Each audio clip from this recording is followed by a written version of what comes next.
কৃষ্ণনগরের জগদ্ধাত্রী পুজো পার্ট 4। আজকে আমাদের পুজোর শেষ দিন, তাই নিয়ে গেছিলাম ওদের বিশেষ বিশেষ কিছু ঠাকুর দেখাতে।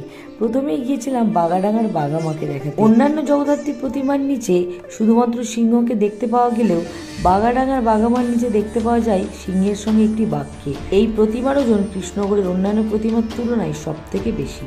এরপর গেছিলাম কৃষ্ণনগরের ছোট মাকে দেখতে।